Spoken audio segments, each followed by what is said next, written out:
Dans le cadre d'un entraînement où vous retrouveriez du push press et du sumo deadlift high pull, les deux points importants à saisir sur ces mouvements-là seront le timing et l'engagement de la chaîne postérieure. Pour le timing, on va commencer par cela. Mettez vos athlètes en position basse, évidemment. Rappelez-leur les bonnes positions de départ en leur faisant sortir la poitrine. Poussez les genoux vers l'extérieur. Et là, vous allez regarder au niveau de la hanche. Ce qu'on aimerait, c'est que la hanche se tende entièrement avant d'avoir une action des bras. Et ça va donner ça. Regardez bien au niveau de la hanche. And go! Ok, on a bien pu voir que la hanche s'est tendue avant d'avoir un tirage de bras. On refait une répétition, restez concentré que sur l'action de la hanche. And go! Ok, tu peux relâcher. Cool. Ce qui va être important sur ce mouvement-là, ça va être de regarder l'extension de la hanche. Pour ça, vous pouvez regarder au niveau de la hanche s'il y a un jour entre le PVC et le niveau de la hanche. S'il n'y en a pas, c'est que la barre reste collée. S'il y en a un léger, c'est qu'on a un tirage prématuré des bras et donc un timing qui n'est pas respecté. Le second point important va se passer un étage plus bas, donc au niveau des talons.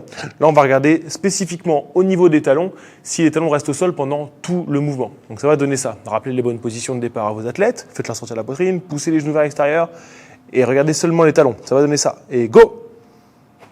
Yes! Voilà. Et dans le cadre de ce mouvement-là, n'hésitez pas à valider, tu peux relâcher, n'hésitez pas à valider les bonnes positions et à corriger si cela est nécessaire. Vous pouvez leur dire de tirer les genoux vers l'extérieur, de pousser le poids un peu plus dans les talons, mais on aimerait que les talons restent dans le sol pendant l'entièreté du mouvement.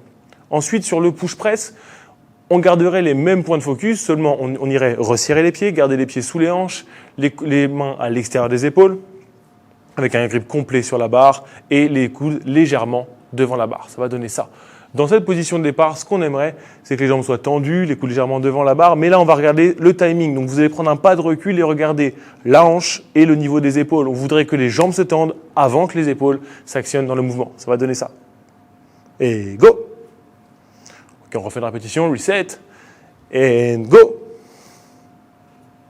On peut bien voir reset and relax. Et là, on peut bien voir que l'action de la hanche est d'abord prioritaire. D'abord, c'est la hanche qui initie le mouvement, puis on a un léger jeu de domino qui vient activer l'action de l'épaule. Okay, le second point important reste l'action des talons, donc ça reste le même point et ça va donner ça. Vos talons devraient rester dans le sol pendant tout le mouvement. Regardez seulement les talons de vos athlètes. And go! Ok, là on a bien pu voir que les talons sont restés au sol, and reset, and relax. On a bien pu voir que les talons sont restés au sol pendant tout le mouvement, ce qui va amener une bonne action de la hanche et un bon engagement de la chaîne postérieure.